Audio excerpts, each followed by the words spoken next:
visage. Quand le serpent vient visiter ses proies, il ne montre jamais le visage. Pour une raison, bien aimé, parce que quoi? Le serpent a cette capacité, comme je le dis, de se dédoubler déjà de 1. Et de 2, il sait que s'il montre son visage, vous allez voir que c'est le serpent. Et vous allez quoi? Peut-être crier, voilà. Donc d'où c'était même se voir quoi en train de se promener avec quelqu'un qui est comme les maris dans le rêve, mais il ne voit jamais le visage en fait. Il ne voit jamais. Ou alors, si tu essaies d'insister pour voir, tu vois, c'est flou. Il y a quelque chose tu ne peux pas bien le voir. Tu ne peux pas quoi? Bien le voir. Alors, donc, pour que tu puisses bien comprendre ce point de comment il opère, je vais t'amener dans les livres de Romains 7, verset 1er. Voilà, si quelqu'un peut lire Romains 7, verset 1er. Amen. Amen. Yeah. Ignorez-vous, frères, quand je parle à des gens qui connaissent la loi, que la loi exerce son pouvoir sur l'homme aussi longtemps qu'il vit. Amen. Amen. Alléluia. Il dit, ignorez-vous donc, frères, que la loi exerce son pouvoir sur l'homme aussi longtemps qu'il vit. Ça veut dire quoi? La loi, c'est quoi? La loi, c'est quoi la loi? Quand nous parlons de la loi, nous savons que la loi est venue par qui? Par Moïse. La loi est égale à la chair. La loi, c'est la chair. C'est à la chair qu'il est dit quoi? Tu ne commettras pas d'adultère, tu ne commettras pas de fornication, tu ne voleras point, tu ne mentiras point. C'est à la chair que ça a été dit. Pourquoi on dit que c'est à la chair que ça a été dit? Parce que quand Adam et Ève ont chuté dans le jardin d'Éden, ils ont perdu quoi? L'Esprit de Dieu, parce que la mort qu'ils ont eue, c'était la mort spirituelle. Ils ont perdu quoi? L'Esprit de Dieu. Donc ils ont perdu leur état spirituel. Et ils sont devenus quoi? 100% charnels. Et la loi a été donnée à qui? À la chair. Alléluia. Donc ensuite verset 2. Verset 2. Ainsi, une femme mariée est liée par la loi à son mari tant qu'il est vivant. Mais si le mari meurt, elle est dégagée de la loi qui l'a liée à son mari. Amen. Famille, il faut bien écouter ce point-là. Il faut bien écouter ce point-là. Ça va vraiment t'aider, bien-aimé. Il est dit qu'un homme, une femme mariée est liée quoi? À son mari aussi longtemps qu'il est vivant. Donc, quand nous parlons de l'homme marié, la femme mariée là, on peut, je vais inverser les choses pour que tu puisses bien comprendre. Ça veut dire que la chair est mariée à la loi aussi longtemps que les deux sont liés. La chair est mariée du coup à la loi. Donc, aussi longtemps que la chair est vivante, il est marié à qui? À la loi. Mais maintenant, s'il arrive à faire mourir, si tu arrives à faire mourir la chair par l'esprit, tu es libre maintenant de la loi. Est-ce que quelqu'un comprend là? La chair est égale à, c'est la chair qui nous conduit dans le péché, le mensonge, toutes ces choses-là. C'est la chair. Maintenant, nous avons reçu quoi? L'Esprit de Dieu. Et il nous a dit quoi? Ceux qui sont conduits par l'Esprit sont fils de Dieu. Et c'est l'Esprit qui doit quoi? Dominer la chair. Parce que l'Esprit est la chose qui est le plus important et le plus grand. Parce que l'Esprit ne meurt jamais, il est éternel. Donc l'Esprit que nous avons reçu, quand par exemple le Seigneur dit qu'il nous a donné le pouvoir et l'autorité, ça veut dire qu'il nous a donné son esprit et l'esprit que nous avons reçu a le pouvoir de refuser le mensonge, de refuser la fornication, de refuser toutes ces choses-là en fait. Et de pouvoir quoi? Résister au diable. Maintenant, si nous acceptons, puisque l'Esprit est venu pour une mission en nous, il est venu pour un rôle. L'Esprit est venu quoi? Nous aider à nous débarrasser de la faiblesse de la chair, à nous libérer de l'emprise de la chair. Donc si nous arrivons maintenant quoi? à laisser le Saint-Esprit faire mourir quoi? La chair en nous. Là, nous serons libres de la loi. La loi est égale à malédiction, condamnation, maladie, tout ce que toi et moi nous vivons aujourd'hui. C'est les effets de la loi. C'est les effets quoi? De la loi. Sans qu'il n'y avait pas la loi, on n'allait jamais parler de malédiction. On n'allait jamais parler de condamnation, ni de tout ce que nous vivons aujourd'hui, bien-aimés. C'est parce qu'il y a la loi que nous constatons ces choses-là. C'est parce qu'il y a la loi que les esprits de ta famille arrivent à entrer quoi dans les tribunaux, te convoquer, te juger, te condamner. Si la loi meurt, il ne peut plus. Je vais t'amener encore dans les livres de Jean. On va revenir sur ce message. Je t'amène dans les livres de Jean en verset 12. Après, on revient là. Est-ce que quelqu'un peut lire Jean en verset 12, s'il vous plaît?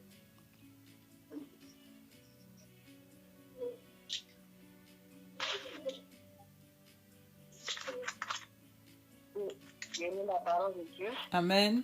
Jean 1, verset 12. Mais à tous ceux qui l'ont reçu, à ceux qui croient en son nom, elle a donné le pouvoir de devenir enfants de Dieu, lesquels sont nés, ni du sang, ni de la volonté de la chair, ni de la volonté de l'homme, mais de Dieu.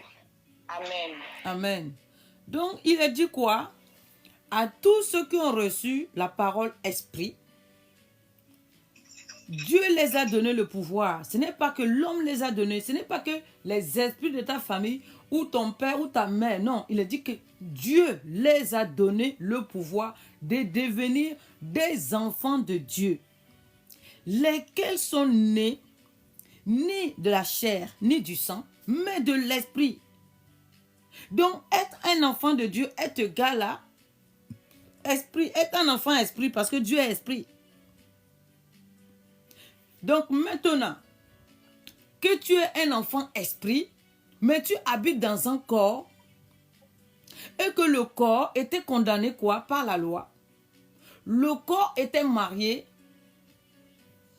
à la loi et la loi la faisait vivre toutes sortes de souffrances, toutes sortes de malédictions et de condamnations. Maintenant, l'esprit qui est là te dit, si tu te soumets à moi, je vais faire mourir la chair.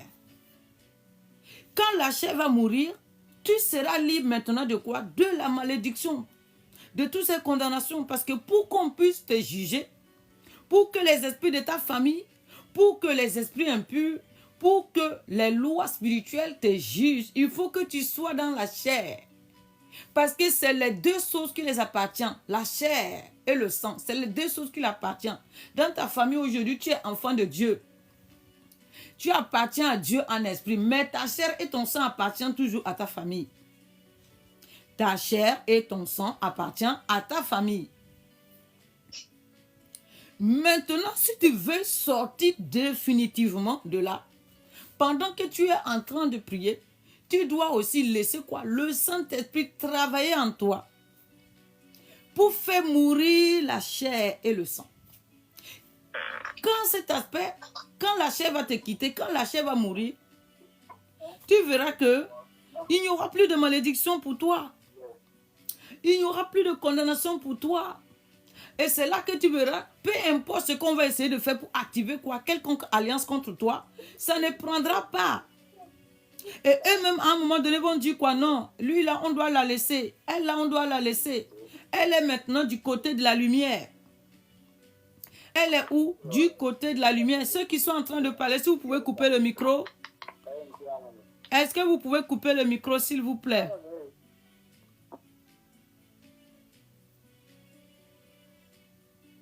Alléluia.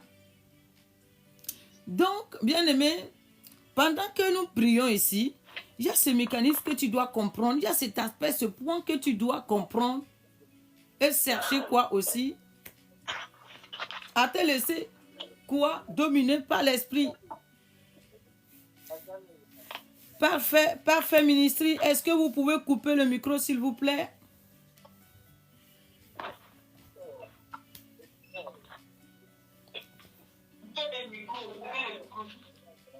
Parfait ministry. S'il vous plaît, est-ce que vous pouvez couper le micro? C'est pas croyable. Est-ce que Parfait ministry peut couper son micro?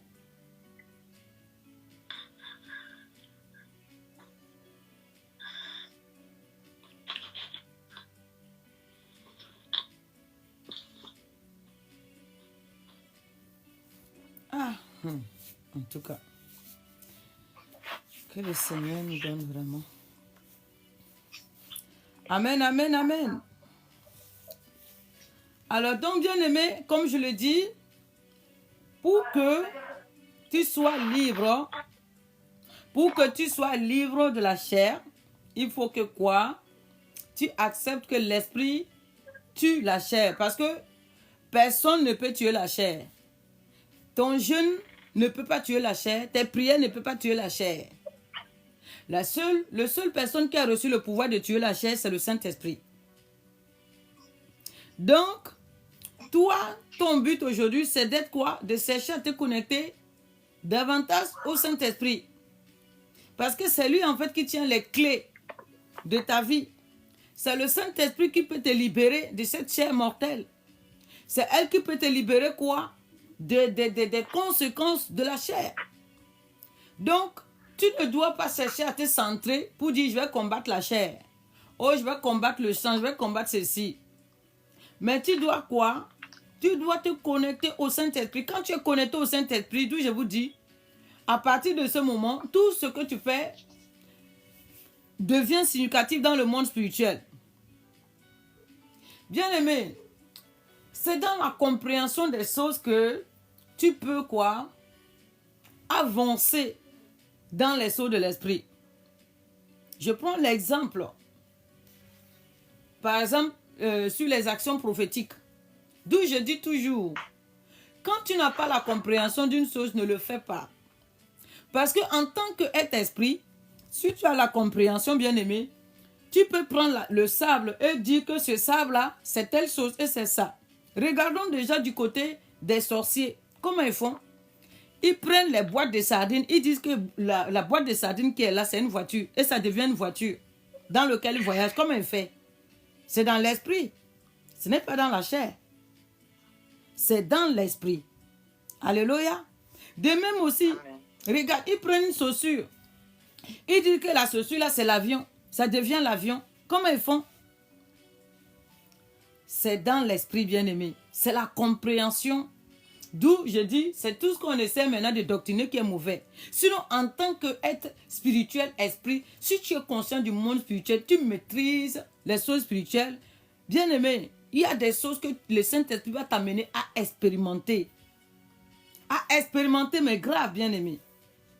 À condition que tu aies la compréhension. Sinon, ça ne sert à rien.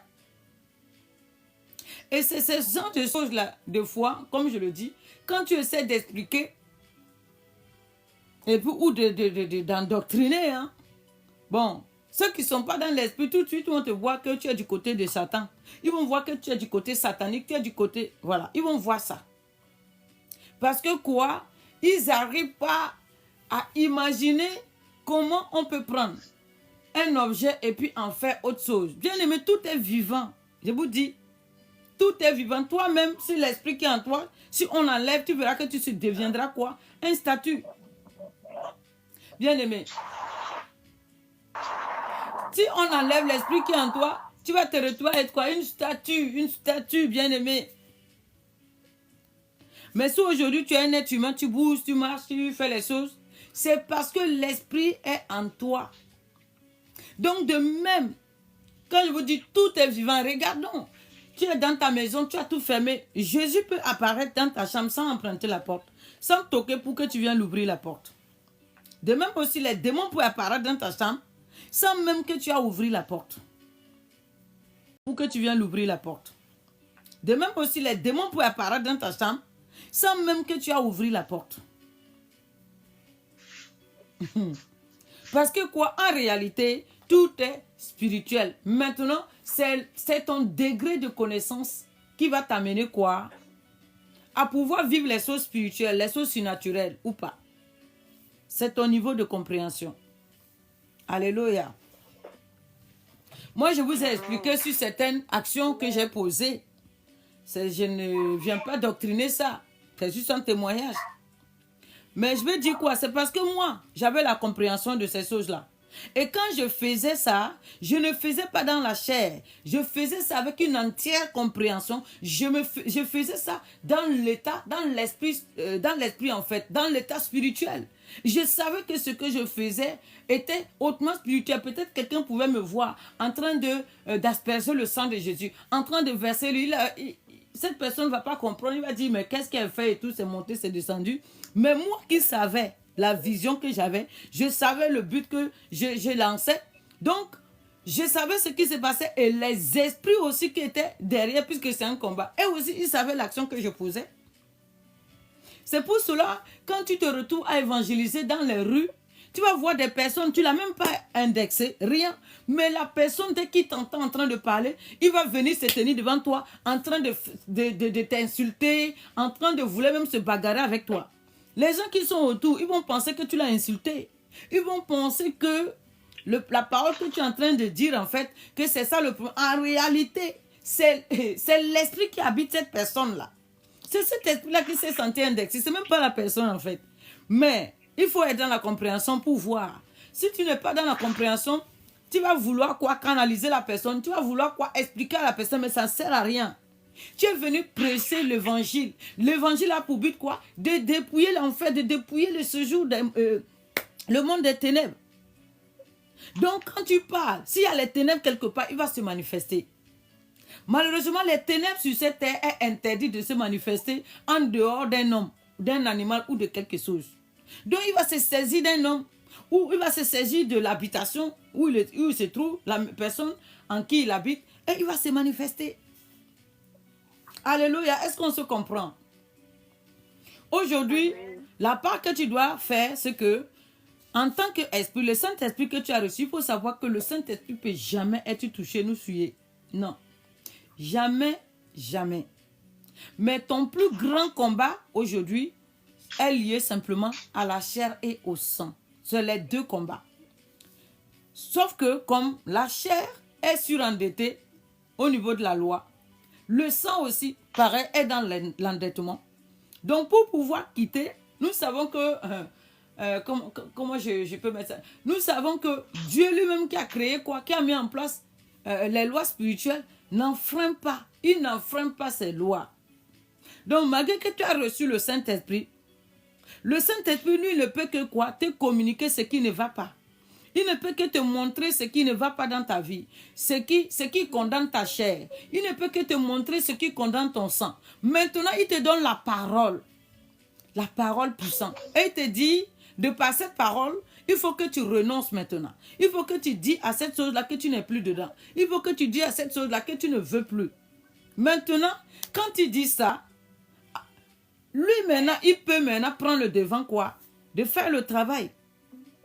C'est pour cela quand tu pries, Seigneur, délivre-moi, délivre-moi, délivre-moi de cette chose. Quand tu te couches, au lieu que le Seigneur vienne chasser le démon, non, lui vient, il t'amène dans la maison de ton père.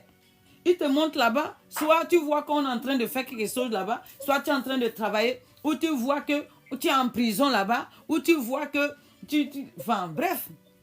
Bien aimé, pourquoi Dieu fait ça? Dieu, le Saint-Esprit pouvait te libérer de ce démon dans l'instant T en fait. Mais pourquoi il te ramène dans la maison de ton père? Il te ramène là-bas parce que cette histoire n'est pas un problème spirituel, enfin, lié à l'esprit, c'est un problème lié à la chair et le sang. Et il n'y a que toi aussi qui peut quoi? Qui peut renoncer d'abord. Si tu n'as pas renoncé, lui ne peut pas. Parce que c'est lui-même qui t'a fait naître dans cette famille. Et c'est lui aussi qui a arrêté quoi, ces principes comme ça en disant que la chair et le sang là, quoi, elle sera redevable à qui? À ta famille bien-aimée. Parce que c'est par eux que Dieu t'a donné de pouvoir naître sur cette terre bien-aimée. Donc il dit que malgré que ton père, que ta mère, que quoi, qu'il soit sorcier, qu'il soit quoi, il dit si tu le maudis, tu seras maudit. Pourquoi? Pourquoi? Parce que c'est ton père. Parce que c'est ta mère.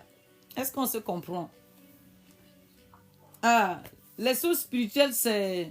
Si tu n'es pas patient pour vraiment entrer dans la compréhension, c'est difficile, bien-aimé. Alléluia. Alléluia. Amen.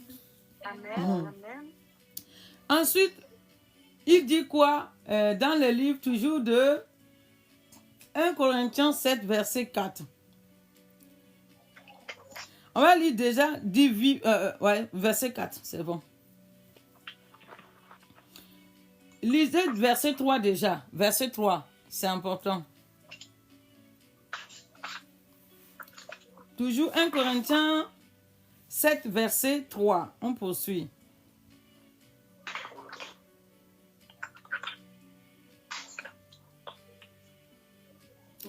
Alors, il dit que si du vivant de son mari, elle devient la femme d'un autre homme, elle sera appelée adultère. Mais si le mari meurt, elle est affranchie de la loi, de sorte qu'elle n'est point d'adultère. Amen. Donc, vous voyez, il dit que aussi longtemps que la loi, la chair vit, la loi va exercer quoi? Son pouvoir sur la chair. Et aussi longtemps que une femme mariée est liée à son mari, il ne pourra jamais se libérer aussi longtemps que le mari est vivant.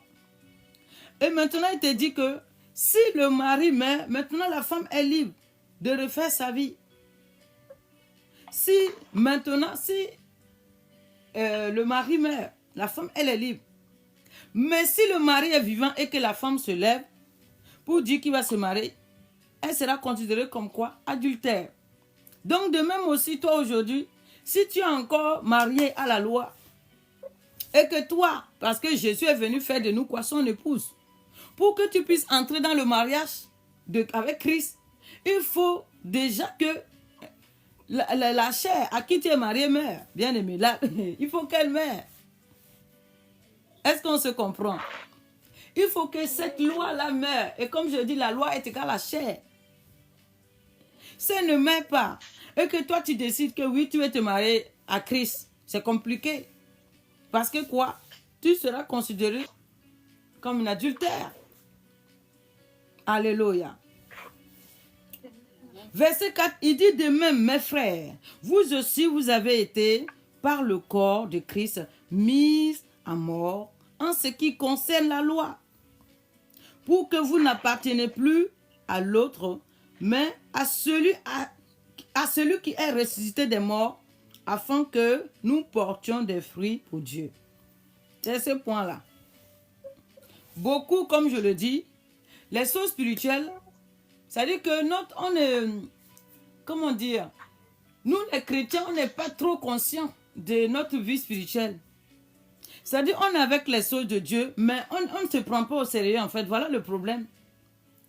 Je vais vous dire, du côté de l'ennemi, là, quand ils ont réunion, quand il dit que la réunion démarre à temps, il commence là. C'est-à-dire, tu es là, tu es là. Ils sont très, très ponctuels, de 1. Et de 2, ils sont très, très assidus. Ils ne font pas les choses à peu près. Il n'y a que chez nous. Nous, les chrétiens, on banalise tout. Tu vas voir quelqu'un, il vient pour la prière. Il dit qu'il est allé à l'église veiller de prière. Mais tu vas le voir, pendant que la veille bat en plein air, elle va aller dormir un peu. Il va s'asseoir, il est sur son téléphone. Il n'y a que c'est nous, on voit ça. Il n'y a que c'est nous. Parce qu'on n'est pas conscient, en fait. Nous, on pense que tout est comme ça, en fait. Et c'est ça dans nos comportements. On pense que tout est comme ça. Facile, facile, facile, facile. Ah, comme c'est Dieu, il comprend. Comme c'est Dieu, il comprend. Bien aimé. Non, les sauts de l'esprit, il n'y a pas la compréhension, c'est les directives. Ce n'est pas une question de comme Dieu comprend. Non, c'est les directives. Est-ce qu'on se comprend? Si les chrétiens pouvaient, si on pouvait comprendre et essayer de se discipliner par rapport aux choses de Dieu, il y a beaucoup de choses. Il y a beaucoup de choses qui vont nous quitter. Mais on ne comprend pas. Je prends l'exemple ici. On prie, comme je l'ai dit tantôt. On prie. Moi, je préfère, comme je dis, je ne veux pas amener quelqu'un dans la complaisance. Je ne veux pas être une pierre d'achoppement pour quelqu'un. On a donné rendez-vous de prière. Si tu ne peux pas, tu n'es pas disponible. Ne te connecte pas, tu ne pêches pas. Tu ne pêches pas. Je préfère même ça que tu sois connecté pendant que tu n'es pas là. Tu te connectes, mais tu n'es pas là. On t'appelle, tu n'es pas... Non, je ne veux pas la complaisance en fait. Ne soyons pas de ces gens-là, non. Tu es libre. Tu as le droit d'être disposé comme de ne pas être disposé. Tu as ce droit-là. C'est un principe. Apprenons à le faire. Tu vois, quand tu apprends à être comme ça, même avec Dieu, c'est comme ça que tu vas voir. Même quand tu vas te retrouver quelque part, que ce soit en entreprise ou en où, on a toujours tendance à faire la même manière et ça fait que les gens, des fois, nous taxent de mauvais chrétiens. Parce qu'un bon chrétien, tu dois être capable de dire non quand tu ne peux pas. Tu dois être capable de dire non quand ce qu'on te propose de faire ne vont pas avec les valeurs de ton Dieu. Tu dois être capable de dire non. Mais si toi tu dis oui parce que tout le monde a dit oui, tu dis oui même parce que les chrétiens qui sont autour de toi, ils ont dit oui. C'est compliqué. C'est compliqué. Je prends l'exemple. J'ouvre une petite parenthèse pour qu'on avance, bien aimé. Je travaillais dans un endroit et dans cet endroit, il y avait en tout cas une personne qui était bien placée. Mais cette personne-là, c'était un Woubi. Et le Woubi s'est marié et il a décidé quoi? De venir offrir un pot dans cet endroit, de venir nous offrir quoi? Un pot. Et j'étais avec les crépaillants, des personnes qui ont dit quoi? Qui sont chrétiens. Mais quand Woubi est venu pour son pot, ils étaient présents. Moi, ils m'ont appelé, j'ai dit non, je ne prends pas part de cette table. On me dit, je suis raciste. J'ai dit non, je ne suis pas raciste. Ce que moi, mon Dieu a condamné, il a dit c'est une abomination. Et que quelqu'un s'est levé, il a fait, je ne le condamne pas. Mais je ne vais pas aller me réjouir à sa table. Je ne vais pas aller je vais me réjouir sur quel nom? Je vais me réjouir pour déclarer quoi? Que Dieu bénisse les unions. Que Dieu fasse quoi?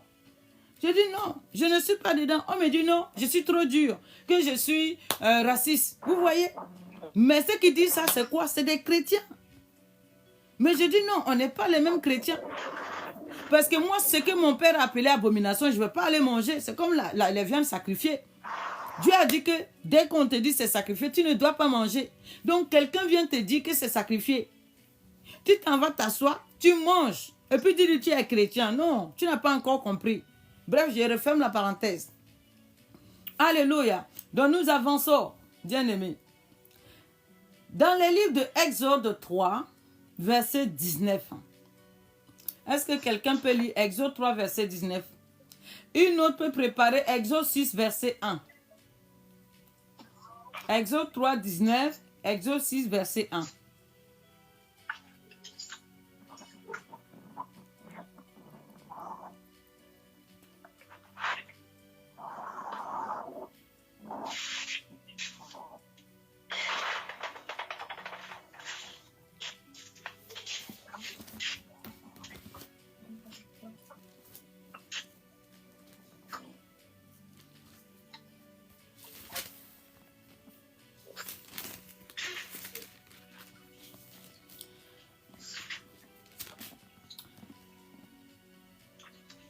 Exode 3, verset 19.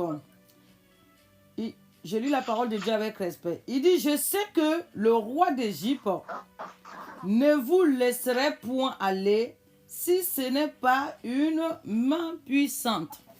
Je sais que le roi d'Égypte ne vous laisserait point aller. Le roi d'Égypte ne vous laisserait point aller si ce n'est pas une main puissante. Alléluia. Donc nous reprenons quoi? L'aspect de la chair, le sang, qui doit être dompté, dominé par l'esprit. Donc, bien aimé, nous pouvons comprendre quoi? Que dans les deux aspects, il y a un combat qui se déclenche. Quand l'esprit vient communiquer à la chair que l'œuvre qu'il est en train d'accomplir est mauvaise, il y a un combat. Parce que la chair ne comprend pas les choses de l'esprit. Et la chair ne va pas accepter facilement se soumettre à l'esprit. Donc, d'où ça devient quoi? Ça devient des luttes parce que ce que l'esprit propose à la chair lui est inconnu. Et la chair se sent quoi? Il se sent par moment en danger. C'est comme si ce qu'on est en train de lui montrer, on est en train de lui dire quoi? De mourir. Oui, c'est vrai, c'est la mort. Il doit mourir. Alléluia. Donc il a dit quoi? Pour que la chair te quitte, pour que la loi te libère, il faut qu'il y ait, il croise quoi? La main puissante de l'Éternel. Pour que l'esprit de ta famille qui est égal à la loi, pour que l'esprit de ta famille qui est égal à la loi te libère. Parce que quoi? Cet esprit a dominé ta famille. Il est resté ancré. Il est devenu quoi? Même le baobab dans ta famille. Il est tellement resté longtemps que c'est pas avec juste un coup de peu que tu vas venir dire baobab tombe maintenant. Non. Il faut l'intervention quoi? Divine. Il faut la main puissante de l'Éternel pour que la loi là te libère. Et c'est ce que nous faisons. C'est ce que nous prions ici. Nous prions pourquoi? Pour que Dieu intervienne. Pour que la loi quoi? La loi puisse mourir. Et quand la loi va mourir, tu pourras être libre maintenant de toutes les malédictions, de tout ce qui s'oppose à toi, de tous les combats qui se lèvent contre toi. Alléluia. Nous allons encore dans le livre de Exode 6, verset 1er. Exode 6, verset 1er, il dit que l'Éternel dit à Moïse, tu verras maintenant ce que je ferai à Pharaon. Il dit, une main puissante le forcera à laisser aller mon peuple. Une main puissante le forcera à chasser mon peuple de son pays. Est-ce que tu vois? Aujourd'hui, tu es en train de prier. Tes prières que tu montes, tu as l'impression que rien ne marche. Tu as l'impression que Dieu ne t'entend pas. Tu es en train de prier, tu as l'impression que tes prières ne sont pas écoutées. Mais en réalité, tu es en train quoi? De bâtir quoi? Une muraille. Parce que c'est par là que Dieu va se lever. C'est par là que Dieu va se lever. Les esprits qui ont dit qu'ils ne vont pas te laisser. Les agents des ténèbres dans ta famille qui ont dit qu'ils ne vont pas te laisser. Ils seront obligés de te laisser. À un moment donné, ils se retrouveront quoi? Obligés, dans l'obligation de te laisser aller. C'est-à-dire, eux-mêmes vont arriver à cette étape-là de voir que s'ils ne te laissent pas aller, c'est au détriment de leur propre vie. Donc, ils vont te laisser aller. Et c'est ce que Dieu a fait à Pharaon. C'est ce que Dieu a fait à Pharaon. Quand Pharaon est égal à la loi. Hein. Pharaon représentait la loi du peuple d'Israël. Pharaon représentait la chair du peuple d'Israël. Et pour que Pharaon décide de laisser aller, il a fallu l'intervention de Dieu. C'est Dieu lui-même qui l'a poussé. Lui-même s'est levé, il a dit quoi? Au peuple à partir, quittez mon territoire. Quittez mon territoire, ne restez plus. Pourtant, on l'est passé par 9 plaies. Il a dit non. Il n'y a pas moyen. Il dit c'est moi, l'immortel Pharaon. Hey. C'est moi, l'immortel, le Dieu tout-puissant. Hein? Vous ne sortirez pas. Et toi aussi, quand tu pries, quand tu dis, je sors de la maison de mon père. Le Pharaon qui est assis là-bas, il dit quoi? Il dit que je suis l'immortel Pharaon de ta famille. Je ne te laisserai pas aller. Peu importe la prière que tu élèves, moi je suis l'immortel Pharaon, je ne partirai pas. Dis-lui que la main de Dieu te forcera à me laisser aller. La main de Dieu te forcera quoi? À me libérer. Alléluia. Bien-aimé, est-ce qu'on se comprend? On est en train d'avancer. Est-ce qu'on se comprend? J'ai dit que nous allons prier aujourd'hui sur les mariages quoi? Spirituels avec l'esprit de serpent. Mais tu dois comprendre. Parce que le serpent, quand le serpent vient pour exercer son rôle de mari comme il pense, c'est sur la chair qu'il vient l'exercer, ce n'est pas sur l'esprit. Là où l'esprit se trouve, il ne peut jamais être souillé parce que l'esprit appartient à Dieu. Alléluia. Alléluia. Amen. Donc maintenant, tu dois pouvoir, de par ce message, te positionner en 2 phases. En 2 phases pour comprendre le point le plus central en fait de ta marche chrétienne. Alléluia. Nous sommes aujourd'hui en train de prier. Nous sommes en train d'invoquer la grâce de Dieu bien-aimé. Parce que quoi?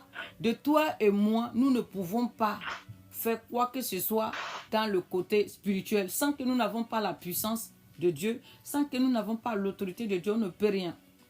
Donc les prières que nous faisons là, c'est des cris que nous lançons à Dieu. C'est des cris et nous pouvons voir dans le processus du peuple d'Israël, moi j'aime beaucoup cette partie parce que quand tu regardes bien l'histoire du peuple d'Israël, et tu verras, c'est vraiment le processus du combat spirituel en fait. C'est exactement ça. Alléluia. Exode 3, versets 7 à 10, nous voyons que Israël a commencé quoi? À crier. Les cris d'Israël peuvent être interprétés par des prières. Les prières que toi et moi on élève. Donc Dieu dit quoi? Il a entendu le cri que lui faisait pousser quoi? Par ses oppresseurs. Dieu a entendu les cris d'Israël. Dieu a entendu les prières qu'Israël élevait chaque jour. Dieu a entendu les cris de ses prières. Et il a décidé lui-même quoi? De descendre. Dieu a décidé de descendre. Mais quelqu'un va dire, mais il est où ce Dieu-là? Il est descendu où? Dieu a décidé de descendre. Mais en descendant, il a pris quoi? Il s'est choisi un homme qui est Moïse. Parce que Dieu ne peut pas descendre sur la terre en tant que Dieu, esprit. C'est une loi spirituelle qui est interdite. D'où les démons aussi ne peuvent pas descendre sur la terre en étant des démons esprits. Ils sont obligés soit de passer par un homme ou par des animaux. Mais ils sont obligés de prendre un corps minéral. Alléluia. Donc Dieu est descendu par Moïse. Et il a libéré quoi? Israël. Mais il a fallu que le peuple continue toujours à prier. Il a fallu que le peuple continue quoi? À crier. Et c'est par là que Dieu est passé quoi? Pour les libérer. Et quand il les a libérés, ensuite qu'il a envoyé le consolateur, qu'est-ce qui a été dit dans le livre, je crois c'est Acte 1, verset 8. Il dit que le Saint-Esprit viendra sur vous et vous recevrez quoi? Une puissance. Le Saint-Esprit viendra sur vous et vous recevrez quoi? Une puissance. Ça veut dire que quand Dieu te libère, quand Dieu te sort des mains de la loi, quand Dieu te libère des conséquences du pouvoir de la loi, il t'équipe, il te donne la puissance de pouvoir dominer sur la loi. Parce qu'il sait qu'il y a un combat. La loi ne va pas partir comme ça. La loi va toujours chercher. Parce que pour lui, il n'a pas d'autre demeure que, voilà, ta maison. Donc Dieu nous donne quoi? Une puissance. Et cette puissance-là, bien-aimé, si toi, tu n'es pas disposé, si toi, après avoir quitté la loi, toi, tu as quitté l'Égypte, mais malgré que tu as quitté l'Égypte, tu as vu le dur labeur que tu menais là-bas. Tu as vu combien tu souffrais. Tu as quitté là-bas. Mais si tu n'as pas appris la leçon, tu continues à prendre ta vie chrétienne à la légère. Tu continues de penser, oh Dieu est amour, comme Dieu est amour, même si j'ai péché là, oh ce n'est pas grave, oh Dieu va faire ci, Dieu va faire ça. Le problème, ton péché ne peut pas enlever le statut de Dieu. Hein. Le péché que toi et moi en commun là, ça ne peut pas quoi enlever Dieu de sa position. Au contraire, s'il y a quelqu'un qui doit perdre, c'est toi et moi. Nous sommes toujours les perdants, ce n'est pas Dieu. C'est toi et moi qui va encore pleurer, c'est toi et moi qui va encore se retrouver en arrière. C'est nous encore, on va se retrouver en Égypte à cause de nos péchés. Sinon, on ne rend pas service à Dieu. Que parce qu'on décide de se conserver, parce qu'on décide de ne plus pécher. Non, ce n'est pas un service qu'on rend à Dieu. Non, c'est pour toi-même. Alléluia.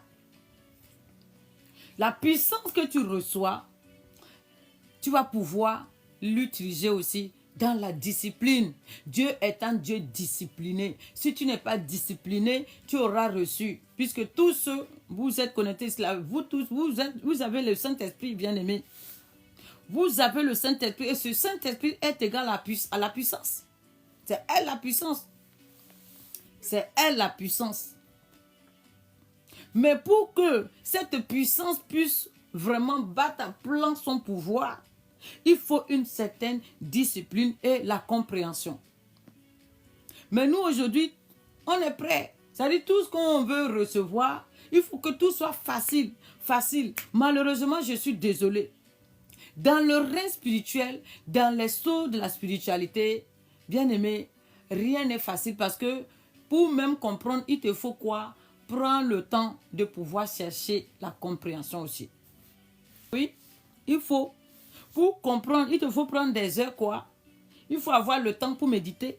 Il faut avoir le temps pour prier. Il faut avoir le temps pour demander au Saint-Esprit, pour faire des recettes. Il te faut du temps.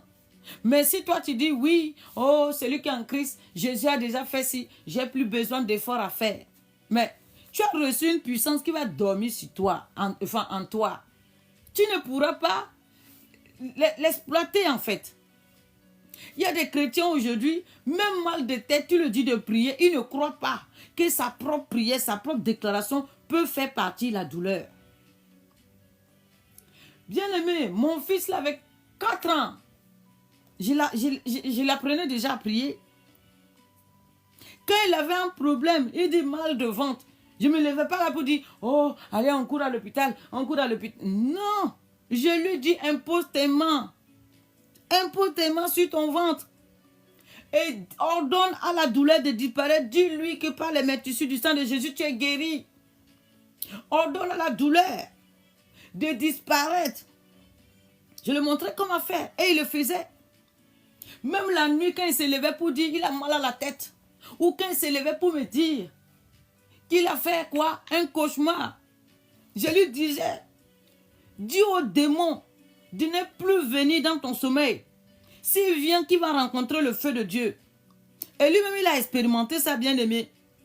Je l'ai déjà conduit dans ce genre de déclaration. Et après, quand il s'est couché, le démon est venu. Et il me dit que lui, il a vu qu'il y a eu un feu qui est descendu. Il a brûlé le démon. Et il était tout content, bien aimé. Pour dire quoi?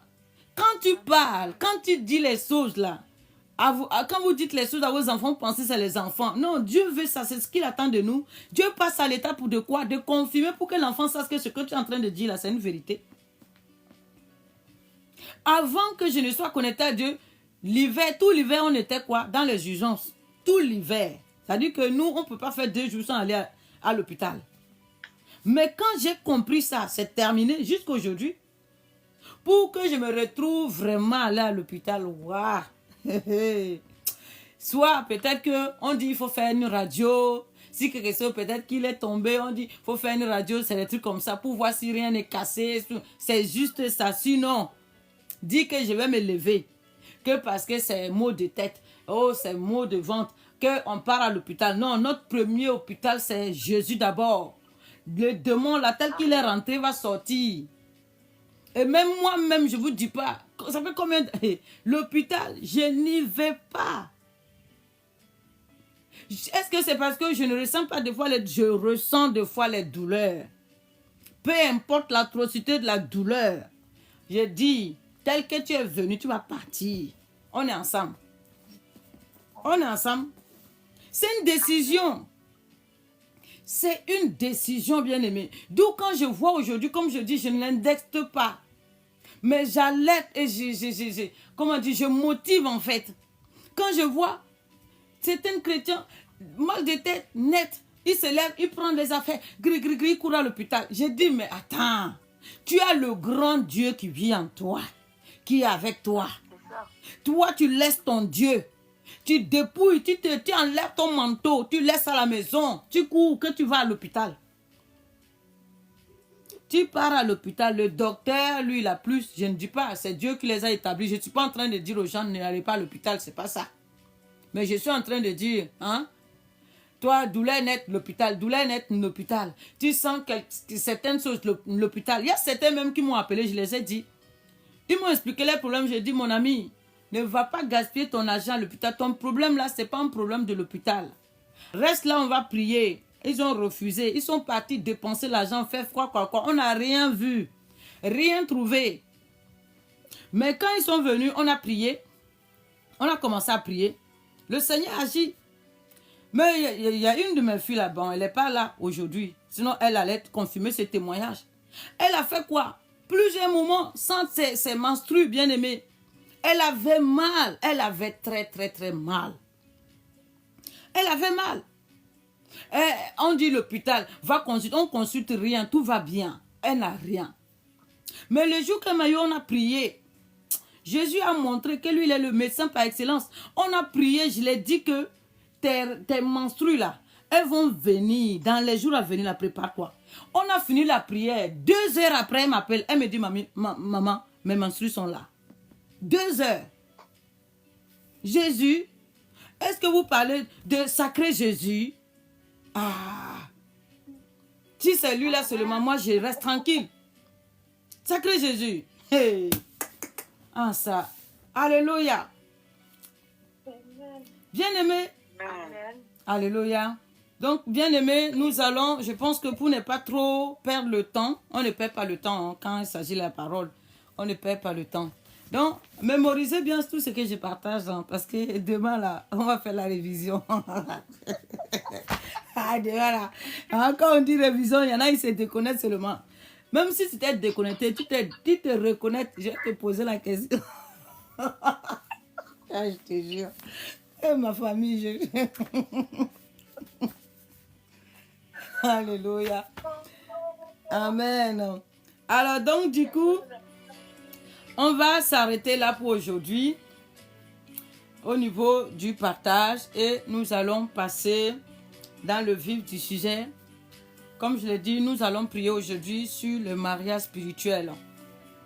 Le mariage spirituel avec quoi? L'esprit de serpent. Alléluia. Bien-aimés, ne prenez pas à la légère les histoires de mariage spirituel. Nous savons que quand on parle de serpent, le serpent est égal à l'esprit des eaux. Et les esprits des eaux, comme je dis, eux, quand ils viennent dans la vie d'une personne, la première des choses, c'est pouvoir d'abord neutraliser ta vie afin de la contrôler pleinement. Et dans le règne spirituel, ce n'est pas pour rien, quand Dieu a créé l'homme et la femme, la première institution qu'il a établie, c'était quoi? Le mariage. Et ils savent que le mariage est un point, c'est le noyau de tout, bien aimé. C'est le noyau de tout. Donc, eux aussi, quand ils viennent dans ta vie, pour te neutraliser, la seule chose qu'ils vont chercher coûte que coûte à faire, c'est d'abord d'être unis à toi. Par les liens quoi du mariage. Parce qu'ils savent que dès lors où le mariage est célébré, même peu importe la prière que tu vas faire, ton Dieu ne peut pas venir enfreindre les lois en fait. Sans que tu n'aies pas divorcé, il y a certaines choses, voilà. Ils auront toujours le droit de le faire dans ta vie. Et beaucoup aujourd'hui, comme je le dis, beaucoup de familles, tu vas aller voir, beaucoup vivent des mariages à 4. Des mariages à 3, des mariages à 4. Seulement, on se lève, on commence à trouver toujours l'excuse, à dire, oh, c'est parce que ma femme là n'est pas bien, c'est parce que mon mari là n'est pas bien. Non, mais en fait, les défauts que tu reproches à ton mari ou à ta femme, c'est des défauts qu'il avait déjà. Ces défauts-là, il avait déjà. Hormis l'esprit de serpent, lui qui est venu. Si c'est le serpent, en tout cas, si c'est le serpent, tu ne peux pas voir les défauts. Parce que le serpent ne montre jamais ses défauts. Le serpent va te montrer ses défauts que lorsque lorsque tu as été capturé. Sinon, il ne peut jamais te montrer ses défauts. Mais je parle d'un couple normal, en fait. Hein, l'homme et la femme, voilà, ce n'est pas des serpents. Je parle de ce couple-là. Les défauts que tu reproches à l'homme, c'est des trucs qu'il avait déjà. Ça ne te causait pas de problème. Mais dès lors où vous entrez dans un mariage à 4 ou à 5, non à 4 ou à 5, mais à 6, parce qu'il y en a qui sont mariés à plusieurs esprits. Bien aimé, c'est là où quand l'esprit vient, il va toujours montrer les défauts de l'autre. Il va commencer à montrer les défauts de l'autre. C'est pour cela que tu vas voir une femme, par exemple, elle était peut-être mince, c'est ce que le monsieur voulait. Sauf que la grossesse, voilà, le corps se transforme, tout. La femme, elle va accoucher. Et finalement, qu'est-ce qui va se passer? Le monsieur va commencer à accuser la femme. Oui, maintenant, elle est trop grosse. C'est monté, c'est descendu là. Son corps n'est plus ça. Hein? L'homme va commencer à accuser la femme. Comme si la femme a fait exprès d'amener son corps dans cet état. Comme si lui-même, il est innocent de l'étape du corps de la femme. Vous voyez? Et ça amène quoi? Des conflits. Et c'est un point sur lequel l'esprit là va conduire l'homme quoi? Dans l'infidélité, justement pour détruire. D'où quand je parle par rapport à certaines choses, c'est pas que je suis dur, parce qu'en fait, regarde, tu es dans ton mariage, et puis l'esprit mari ou femme de nuit s'est levé pour casser ton mariage. Il fait entrer quoi? Une tisa dans ton couple. Le tisa qui est là, il n'est pas là pour le mariage, ça je peux te garantir. Il n'est pas là pour bâtir quelque chose. Il vient juste, on envoie juste le tisa ou la tisa pour détruire. C'est pour détruire ce que vous avez construit en fait. C'est pour détruire ce que vous avez construit. Et dans ce cas-là, si tu ne passes pas à l'étape violente, sainte violence, bien aimé, tu vas ramasser quoi? Les pots cassés. Parce que c'est comme ça, on a vu des couples, ils se sont séparés, divorcés. L'autre est parti là-bas pensant que... Mais une fois qu'il est de l'autre côté, c'est là où il réalise en fait que non, lui-là, c'était l'homme de ma vie. Elle-là, c'était la femme de ma vie. Mais sauf que vous avez déjà quoi? Cassé. Et puis des fois même, l'esprit vous amène à vous dire tellement de mauvaises paroles que c'est impossible. C'est-à-dire les paroles que vous vous êtes dues fait que c'est compliqué que les choses se remettent en place.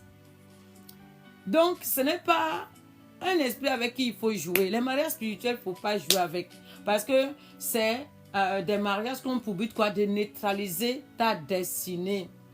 Il n'y a rien de tel, bien-aimé.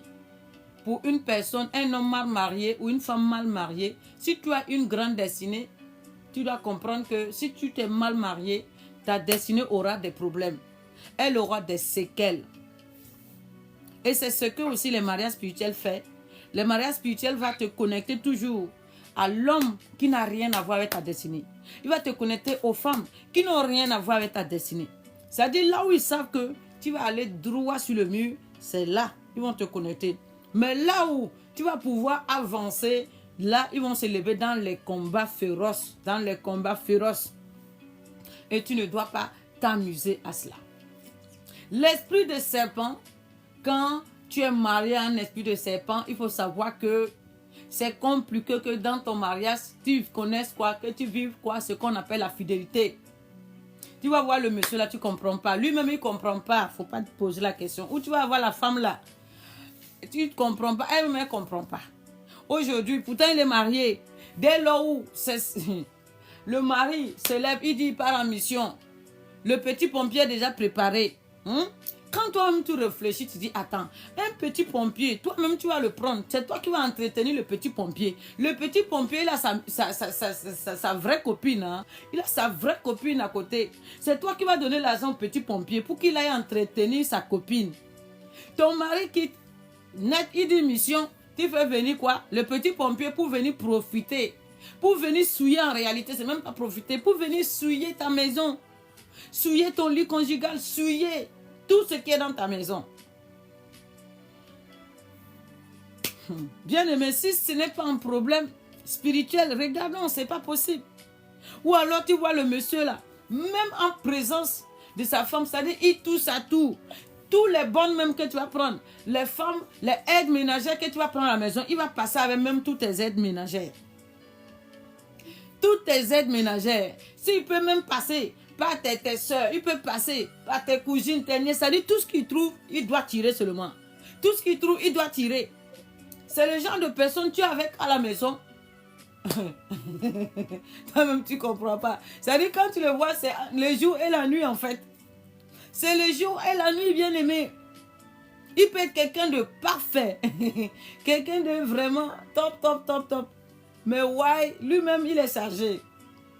Il est chargé parce qu'il ne comprend pas. Il est à la maison ici. Il a passé un bon moment avec sa femme. Et la femme est contente pour dire, ah, en tout cas. Et l'homme, il va se lever pour dire, allez, je vais aller acheter quelque chose pour toi. Hein. Je vais même à côté à la boulangerie là. Hein. Je vais aller chercher quelque chose pour toi. Hein. Je vais te faire plaisir. Mais entre-temps, il a déjà cagé quoi, une petite go quelque part là-bas. Il faut qu'il aille tirer encore. Il faut qu'il aille tirer avant de te ramener ton baguette souillée. Le baguette souillé qui va l'acheter. Alléluia. Bien aimé, tout ça quoi? C'est les conséquences de la présence du serpent. C'est les conséquences de la présence du serpent. Parce que le serpent t'amène à vivre une vie vraiment sale en fait. Il t'amène à vivre une vie sale. Une vie sale. Et le pire dans tout ça, comme je dis, si tu es dans le déni, toi encore ton cas est grave. Ton cas est grave. Souvent les femmes sont plus, en tout cas ouvertes dans ce genre de choses. Et c'est pour cela, comme on dit, que dans les églises, c'est toujours les femmes qu'on voit. Mais les hommes ont plus de problèmes que les femmes. Seulement l'homme, il y a son ego qui est là. Pour qu'un homme accepte que vraiment qu'il y a un problème, il faut vraiment qu'il atteigne le niveau comme il faut. Sinon, jamais. Tu as beau lui dire, il sera toujours dans le déni. Parce qu'il pense que quoi, comme il est l'homme, on dit qu'il est fort. Il pense que même dans le domaine spirituel, il a toujours la même force. Alors que non. Alors que non, bien-aimé, vous voyez, c'est ça le problématique. Et d'où, je dis toujours, Dieu a donné la sensibilité quoi, aux choses spirituelles à la femme. La femme est plus spirituelle que l'homme. Je ne suis pas dans le, comme je le dis, je ne suis pas en train d'indexer aussi. C'est une vérité. La femme est plus spirituelle que l'homme, bien-aimé. La femme, quand tu as une femme qui aime véritablement Dieu, qui a la crainte de Dieu, je te dis que toi, ta vie, c'est bon. Parce que la femme est dans les choses spirituelles. Plus que l'homme. La femme est celle qui va découvrir. Une femme, elle n'est pas prophétesse. Elle n'est pas prophétesse, elle n'est rien, si tu veux. Mais amène quelqu'un, si la femme la regarde et puis te dit, mon ami, tu te ramènes toujours des amis ici, mais lui là, il faut faire attention. Il faut écouter. Ce que le dictateur a pris, il faut écouter. C'est une vérité. Mais vous voyez souvent, l'homme court seulement. Lui, il avance. Lui, toutes ses forces se musclent. L'homme va toujours courir droit jusqu'à ce qu'il se bute contre le mur. Et c'est en ce moment maintenant qu'il est prêt à écouter quoi? Sa femme. Sinon, tout ce que la femme dit là. Ah, toi, tu es une femme. Toi-même, tu peux me dire quoi? Toi, tu es une femme. Toi-même, tu peux... Qu'est-ce que tu peux... Bref. Pour dire quoi, bien-aimé? La femme a la sensibilité dans les choses spirituelles. Et dans une maison, dans un couple, celui qui détient les clés du couple, même si on dit que c'est l'homme, comme on dit, c'est l'homme qui a l'autorité de la maison, mais dans le règne spirituel, celui qui détient les clés du couple, c'est la femme. C'est pour cela quand l'esprit vient, il attaque d'abord la femme. Parce qu'il sait que c'est la femme qui va le détecter rapidement. C'est la femme qui va détecter quoi? L'esprit dans sa maison. Et c'est aussi la femme qui va commencer quoi? À se lever contre cet esprit-là. Au début, l'homme sera toujours dans le déni, comme je le dis. Oh, toi avec tes histoires de démons. Oh, toi avec tes histoires de prière. Toi avec tes histoires de c'est monté, c'est descendu. Alléluia. Donc, toi, femme, tu as un grand rôle à jouer. Alléluia. Parce que ce n'est pas pour rien que Dieu a endormi l'homme profondément pour te créer. Quand l'homme dormait, le secret que tu as partagé avec Dieu, toi seul sais. Mais une seule chose est sûre, Dieu t'a dompté quoi? De la spiritualité, il t'a donné la connaissance au niveau des choses spirituelles, il t'a donné cette sensibilité. Et tu dois savoir bien l'exploiter. Tu dois savoir bien l'exploiter. Alléluia. Les mariages spirituels dans les couples, comme je l'ai dit, un couple qui vit un mariage à 3 ou à 4, tu vas voir que c'est un couple, surtout là où il y a le serpent. Si vous avez rigolé, c'est peut-être 1 fois ou 2 fois par semaine dans le couple. Sinon, la plupart du temps, c'est des discordes. Pour une histoire de couvert, vous allez vous disputer. Une histoire de verre, vous allez vous disputer. Une histoire des enfants, vous allez vous disputer. Vous allez même voir, même au niveau de l'éducation des enfants, vous n'allez pas être d'accord parce que le serpent vient diviser. Et celui qui est faible, il va l'utiliser pour faire quoi? Maman va dire non, tu ne manges pas le chocolat à minuit. Papa va dire oh, va manger. N'écoute pas maman, elle ne sait pas ce qu'elle raconte. Vous voyez? Il y aura ce genre de choses. Qui rigole? C'est qui est en train de rigoler? Ah, mais c'est vrai, non? Ce que je dis, c'est faux. Ah, ça, c'est le serpent qui fait ça. Parce qu'il a reçu quoi? Diviser le couple. Donc, il va aussi les amener à diviser quoi? Les enfants. Parce que personne ne doit être dans l'harmonie dans cette maison. Donc, il va amener quoi? Tu vas sentir quand même plus de confusion. Pour certaines même, c'est quand toi, tu es dehors, tu es avec tes copines que tu te sens comme une personne, tu te sens comme une femme ou comme un homme. C'est quand tu es loin. Alléluia. Alors qu'au début, ce n'était pas le cas, bien-aimé. Tu dois détecter là, bien-aimé, qu'il y a un esprit, il y a un serpent qui est au milieu de vous et que toi, la femme, tu dois te lever. Et comme je le dis souvent, pour des choses comme ça là, le victime, celui qui est victime là, tu ne dois pas chercher quoi à raisonner l'autre. Dans le raisonnement, ça ne va pas passer. Parce que quelqu'un qui est déjà envoûté, quelqu'un qui est déjà quoi possédé, ne peut pas recevoir les choses de l'esprit. Toi, ton point, c'est la prière. C'est la prière. Et c'est le point le plus difficile parce que plus tu vas prier, il va te persécuter. Il y a une de mes filles, elle était là, elle allait aussi témoigner. Pour d'autres même, ils vont aller jusqu'à t'interdire de prier. Ils vont aller jusqu'à t'interdire quoi de prier. Ils vont dire, Pourtant, au début, tu priais. Il était content. Des fois, même, il t'appelle et dit, ah chérie, tu ne pries pas aujourd'hui. Mais, tu vas voir que quand l'esprit là va sentir que son départ est arrivé, il va amener le monsieur là ou la femme là. Il va t'amener à dire quoi? Allez, la prière là, ça suffit, pas chez moi. Ou si tu veux prier, tu vas aller prier dehors. Tu ne pries plus dans ma maison ici. On a vu des cas. Et toi-même, pour des symptômes comme ça, tu ne comprends pas qu'il y a un problème. Mais pourtant, quand on parle dehors, le même monsieur, la même femme, tu vas l'entendre dire que je suis chrétienne. Hein? Toi-même, quand tu l'entends dire ça, tu restes, tu dis, ah, d'accord, ok, tu es chrétienne, ok. Donc, bien aimé, pour dire quoi? Du domaine du mariage, c'est qu'il y aura plus de discorde, il y aura plus de division. Parce que le but, ils savent que dans cette maison, la provision que Dieu a établie, la destinée que Dieu a établie sur cette famille-là, sans qu'ils ne seront pas en accord, ils ne pourront pas accomplir les destinées. Les familles où il y a des discordes, remarquez, l'homme ne va pas quelque part, la femme ne va pas quelque part. Vous vivez une vie très stagnante. Vous vivez une vie toujours à peu près. Toujours des problèmes. Si ce n'est pas des problèmes d'argent, c'est des problèmes de santé. Mais tous ces problèmes-là viennent quoi? Créer aussi des problèmes entre vous. Ça crée aussi quoi? Des problèmes entre vous. Et ça vient neutraliser votre destinée. Pourtant, Dieu avait arrêté des grandes choses dans cette maison. Dieu avait arrêté des grandes choses. Et les enfants qui vous ont donné, il avait arrêté des choses glorieuses pour faire avec ses enfants. Mais hélas, le serpent est là.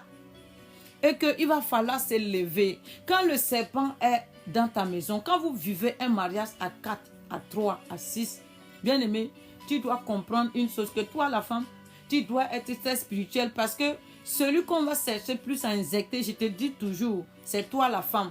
Celui qu'on va chercher à couper la tête, premièrement, c'est toi la femme. C'est toi la femme. Donc tu dois monter en grade dans la spiritualité. Ne joue pas avec ta maison. Ne joue pas quoi? Avec ta maison. Tu dois être d'une sensibilité pas possible. Tu dois être celle-là qui doit apprendre à déclarer dans ta maison, bien-aimé, à sanctifier ta maison constamment, bien-aimé, à décréter selon les promesses divines dans ta maison. Il n'y a que comme ça que tu vas vaincre.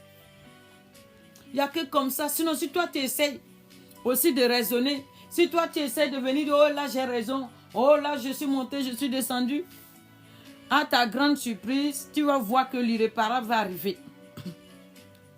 Mais en réalité, celui qui va amener l'irréparable va croire qu'il est en train quoi de régner. Mais en tête, il est en train de renverser quoi? Ce que vous avez bâti. Il est en train de tout foutre en l'air. Et toi, tu ne dois pas laisser ça. Alléluia. Alléluia. Les mariages spirituels ont pour but quoi? Elle peut provoquer quoi? La mort physique aussi. La mort physique. Oui. On a vu certaines qui sont passées par là. Quelqu'un, on va accuser l'homme, on va accuser la femme pour dire c'est monté, c'est descendu. Mais en réalité, c'est l'esprit qui est derrière. On a vu des femmes empoisonner les maris à petit feu. Parce qu'ils n'ont pas la force qu'il faut pour le battre à mort, ils l'empoisonnent à petit feu. Et on a vu aussi des hommes battre à mort. Pourquoi? Pourquoi l'amour peut-il se terminer de la sorte, bien-aimé? Parce que quoi? L'esprit qui est derrière, c'est cet esprit-là qui travaille. Pour d'autres même, comme certains m'ont donné les témoignages comme ça, pour d'autres, tu vas voir, la femme va venir quoi? Elle va venir lutter même avec toi dans le sommeil. La femme de nuit de ton mari. Elle va venir bagarrer avec toi. Bagarrer avec toi. Vous allez être tout le temps quoi? Dans les bagarres. Pour les hommes aussi, tu vas voir que certains hommes, ils disent quoi? À chaque fois que je dors sur le lit avec mon mari, moi je me retrouve sous le lit chaque matin. Je ne sais pas par quelle force, par quel moyen, mais je me retrouve quoi? Sous le lit. Sous le lit. Parce que le mari de nuit vient, il te prend, il te balance là-bas. Il dit là, c'est pas ta place. Donc c'est vraiment invivable. C'est invivable. Alléluia. on va s'arrêter sur ce point-là. Et ensuite, on va élever la voix pour prier. Shalom, shalom, fils Ferdinand, que Dieu vous bénisse. Amen. Donc, on va élever la voix et nous allons commencer à prier. On va s'arrêter là. Sinon, ça va être très, déjà, on est déjà à 16 avec quelques. Voilà. Ça serait trop long sinon. Et le jeûne, ça se passe bien, famille? Amen. Alléluia. Donc, on va rentrer en prière. Est-ce que, 2 questions, bref, est-ce que quelqu'un... Bon, je ne vais pas dire 2 questions, c'est pas bien, excusez-moi. Rapidement, est-ce que vous avez tous compris le point? Est-ce que vous avez compris le point que nous avons partagé? Est-ce que tu as des questions avant qu'on ne rentre en prière? Soyez bref. Moi, je voulais dire quelque chose. Allô? Allô? Oui, ma soeur, je voulais dire quelque chose vite, et c'est facile. Est-ce que ça concerne le message? Je dis, si vous avez des questions, mais posez. Non, je voulais parler un peu à tout le monde, parce que tout à l'heure, quand vous avez dit que 2 personnes posaient la parole. Non, j'ai rectifié. C'est que tu n'as pas tout écouté. J'ai rectifié après. J'ai dit, si tu as une question rapidement concernant le message, tu poses ta question et puis on avance en fait. T'inquiète pas, tu poses ta question. Tu n'as pas besoin de demander encore si tu peux, puisque j'ai demandé s'il y a des questions. Non, c'est parce que je voulais dire quelque chose vite. Je voulais dire quelque chose en fait, parce que j'ai remarqué tout à l'heure quand ma soeur vous avait demandé s'il y avait 2 personnes pour lire la parole. Il n'y a personne qui s'est prononcé. Moi, je voulais dire que, comme la soeur dit tout le temps, on est une famille. Si la soeur demande qu'on fait la parole, c'est pas normal qu'elle elle donne le message, puis c'est elle qui lit encore que honnêtement, pour le respect au moins pour le ministère, il faut que quand la soeur dit que quelqu'un pour lire la parole, quelqu'un pour moi la parole, moi je voulais donner ma main, mais c'était trop tard. Mais honnêtement, c'est pas normal que la soeur, elle donne l'enseignement, puis c'est elle encore qui doit prendre la parole, puis elle doit lire encore, puis nous on est juste là comme ça, on ne fait rien. Non, ça c'est un détail, ça c'est à la fin, mais j'ai parlé, ma soeur. Ça concerne tout le monde, hein. Ça concerne tout le monde et ça c'est un détail. Et chacun d'entre vous, vous êtes concerné. Et je pense que peut-être que vous êtes trop dans la résistance ou je ne sais pas. Peut-être que vous avez honte de prendre la parole. Ou voilà, c'est ça en fait. Je pense que c'est ce point-là. Mais j'arrête pas de parler. Je pense qu'à un moment donné, chacun va comprendre. Et puis, il y aura aussi, puisqu'on va passer du temps ensemble, il y aura aussi, voilà, l'ouverture qui va se mettre en place. Chacun se sentirait plus à l'aise pour prendre la parole dès que je vais poser la question. Mais au début, malheureusement, je dois toujours vous solliciter, oui. Je dois vous solliciter. Amen. Amen. Merci beaucoup, sœur Sandra. Que Dieu te bénisse. Amen. Amen. Que Dieu te bénisse. Est-ce qu'il y a une question par rapport au message que nous avons partagé? Oui. Alors, j'ai une question. C'est la sœur Esther.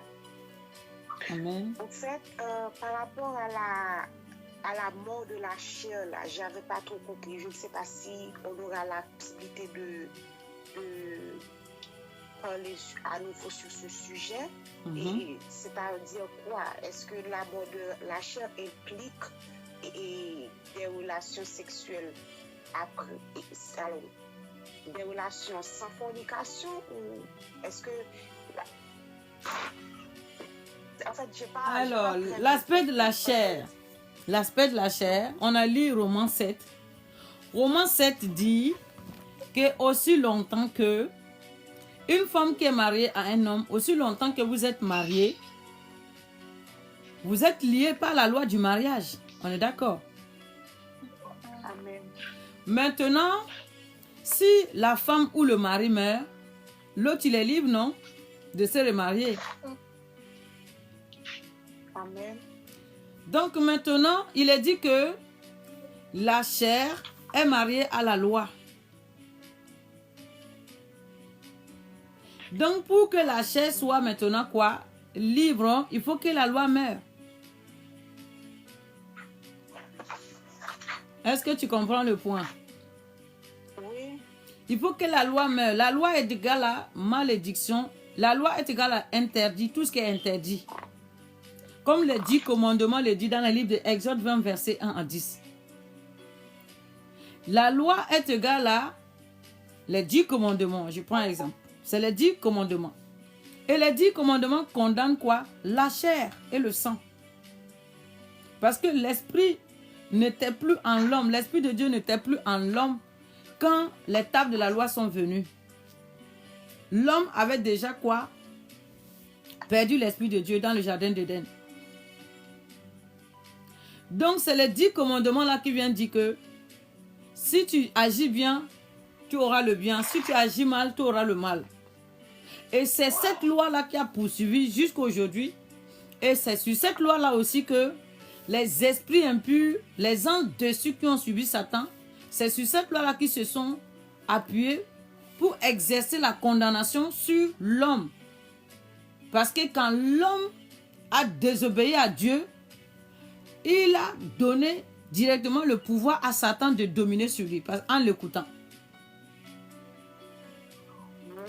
Donc maintenant, pour que l'homme puisse quoi? Se libérer de la domination de Satan, il faut que l'homme se débarrasse de ce que Satan réclame, se réclame en droit. Satan réclame quoi? Il réclame la chair et le sang en droit. Satan dit que la chair et le sang l'appartient. Parce que c'est la chair et le sang qui lui, qui lui a été obéissante, excusez-moi. C'est l'homme qui a obéi à Satan. Est-ce que tu comprends? La domination que Satan exerce aujourd'hui sur l'homme, ce n'est pas sur l'esprit de Dieu. C'est sur l'homme charnel, l'homme adamique.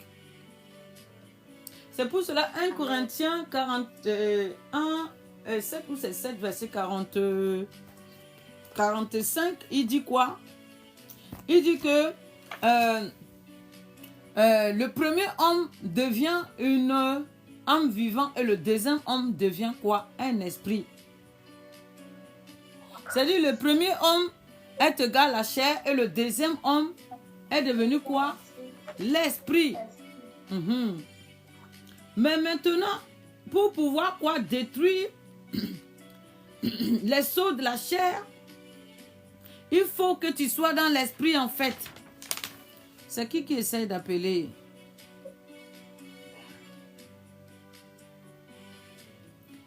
Il y a quelqu'un qui essaie d'appeler, je ne sais pas qui c'est.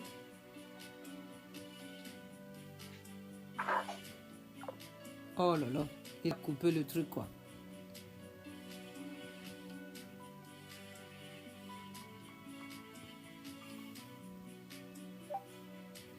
Alléluia. Je pense qu'il y a quelqu'un qui essaie d'appeler. Il faut qu'il arrête, sinon il va tout... Alléluia. Donc, ma sœur Asta, est-ce que tu comprends? Donc, pour que la chair... Aujourd'hui, le combat dans lequel nous sommes, c'est un combat de droit. Satan dit que comme l'homme lui a obéi, donc l'homme le doit. Tout. L'homme est son esclave, l'homme est sa propriété. Maintenant, Jésus est venu et il a donné quoi? Son esprit à l'homme pour que l'homme redevienne encore connecté à lui parce que l'homme s'était séparé.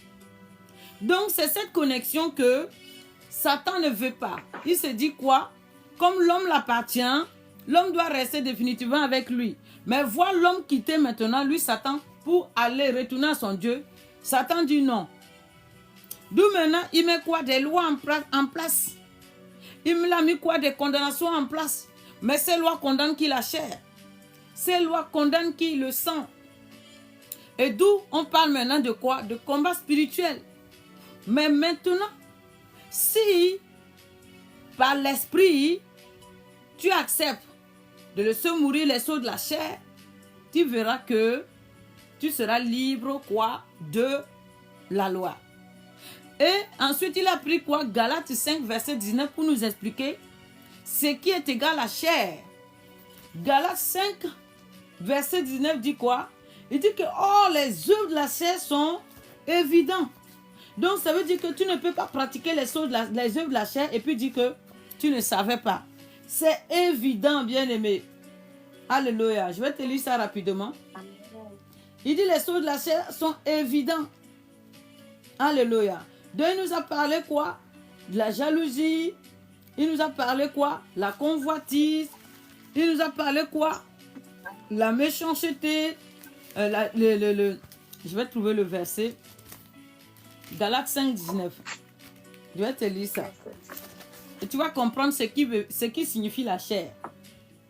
C'est vrai que quand on dit la chair c'est quoi exactement la chair? Alléluia. C'est quoi exactement la chair? Est-ce que la chair c'est juste le corps qui est là qu'on se lève, on se promène avec, c'est ça ou c'est quoi? Alléluia. Oui, Galates 5, 19. Or, les œuvres de la chair sont manifestes. Ce sont l'impudicité, l'impureté, la dissolution, l'idolâtrie, la magie, les inimitiés, les querelles, les jalousies, les animosités, les disputes, les diversions, les divisions, les sectes. Donc, tu vois, ma soeur Asta, ça est égal à la chair. C'est ça les œuvres de la chair. Donc, si toi dans ta vie, pour que tu saches si tu es dans l'esprit ou dans la chair, tu lis le verset là. C'est tout. Amen. Et tu as la réponse. Maintenant, quand tu lis, tu vois là où tu n'es pas parfait. Tu vois là où il y a un problème. Et tu fais quoi? Tu vas devant l'esprit, tu dis à Dieu, tu te repens parce que tu pratiques encore telle chose. Donc, tu reconnais, voilà, que tu es encore dans ces choses-là. Et tu demandes pardon, tu te repens. Maintenant, tu as besoin qu'il t'aide. Ne cesse pas, comme certains disent, oh, il faut gêner. J'ai dit, tout chair qui est faible sera docile. Mais laisse qu'il mange bien. C'est ça, tu vas voir s'il est faible ou pas. Donc, tu demandes à l'esprit de t'aider. De t'aider quoi? À sortir de là. Ne cesse pas toi seul à dire que tu vas gérer ça, Non. Demande maintenant à Dieu de t'enlever cette nature. Tu peux dire à Dieu, Seigneur, je suis trop dans les querelles, je suis colérique, et ça, c'est pas de toi. Je reconnais cet aspect et je viens implorer ta grâce. Seigneur, délivre-moi. Seigneur, délivre-moi de cette nature. Tu vois? Seigneur, délivre-moi de cette nature. Et c'est comme ça que tu vas voir progressivement, Dieu va te libérer. Dieu va te libérer. Est-ce que c'est bon, ma sœur Asta? C'est tout ça qu'il faut faire, mourir, pour être libre maintenant à la loi. Amen? Amen. Alléluia. Amen. Non, ta question, c'est une bonne question. Elle est très pertinente. Est-ce que c'est bon?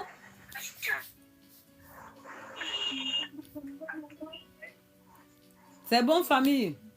Soyez prompt dans les réponses. Allô, c'est qui?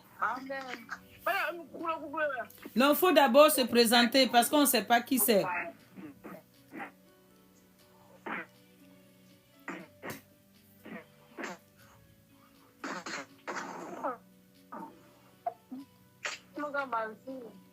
C'est qui?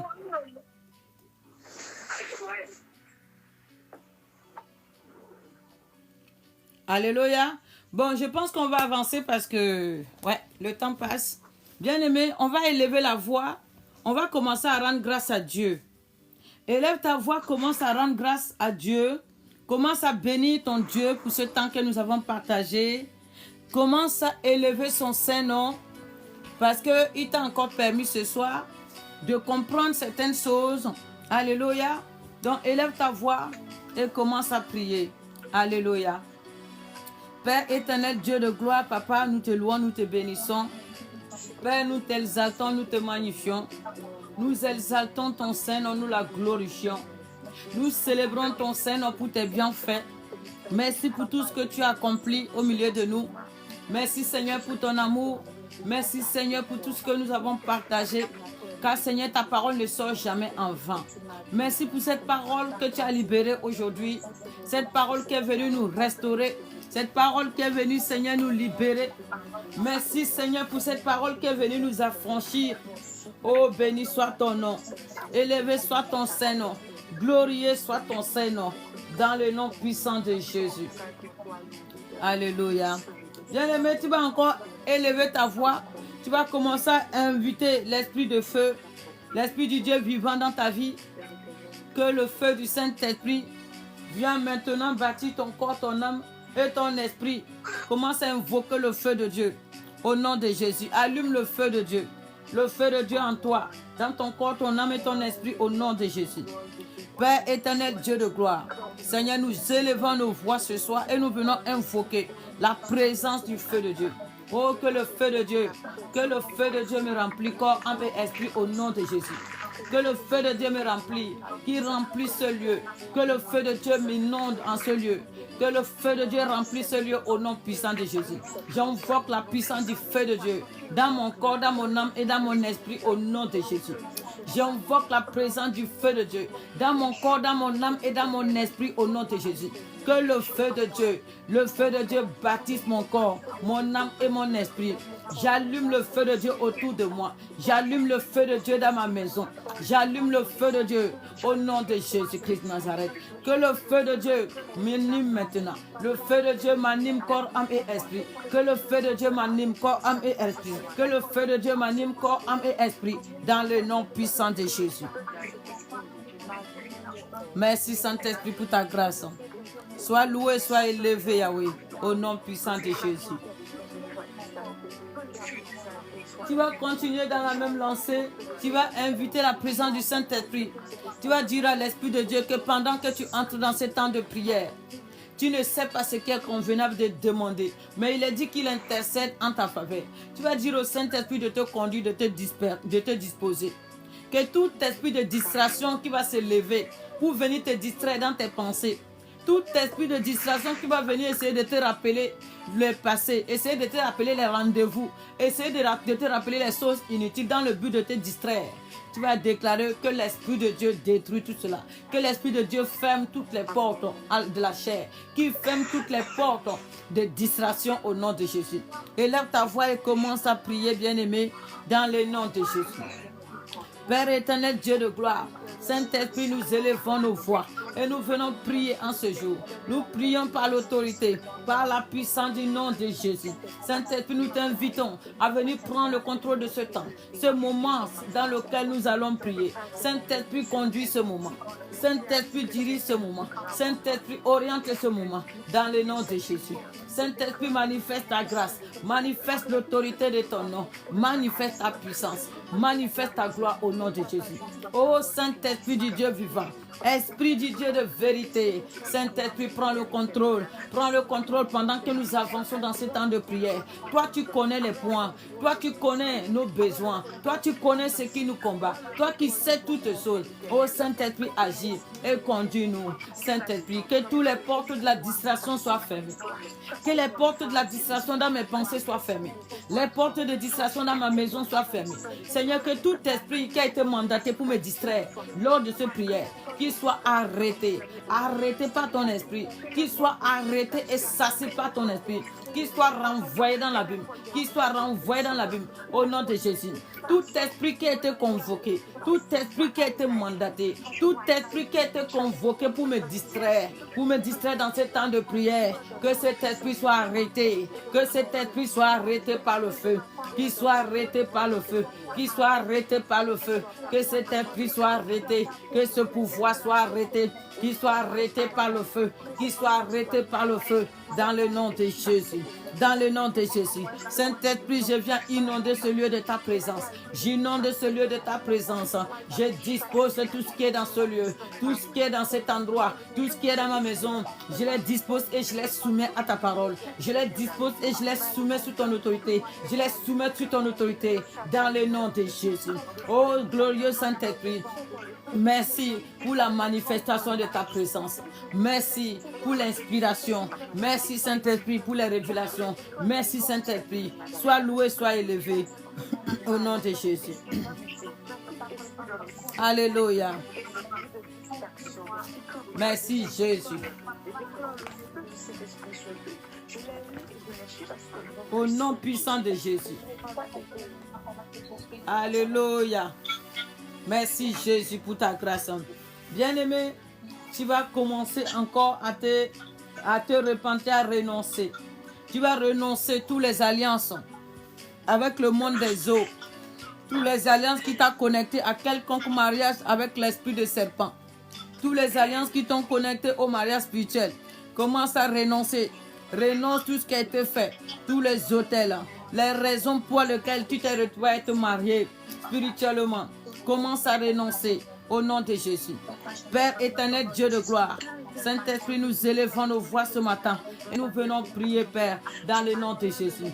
Saint-Esprit, je viens me repentir, Seigneur, pour toutes les alliances, tous les hôtels, tout ce qui a été fait dans ma famille, tout ce que moi-même j'ai fait. Je me repens pour toute mauvaise vie. Je me repens pour toute vie d'impurité, de fornication, de dissolution. Je me repens, Seigneur, pour toute vie de débauche.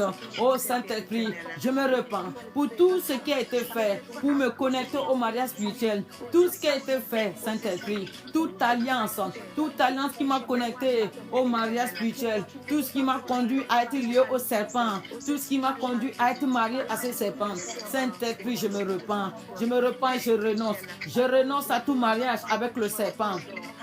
Je renonce à tout mariage avec le monde des eaux. Je renonce, Saint-Esprit. Je renonce.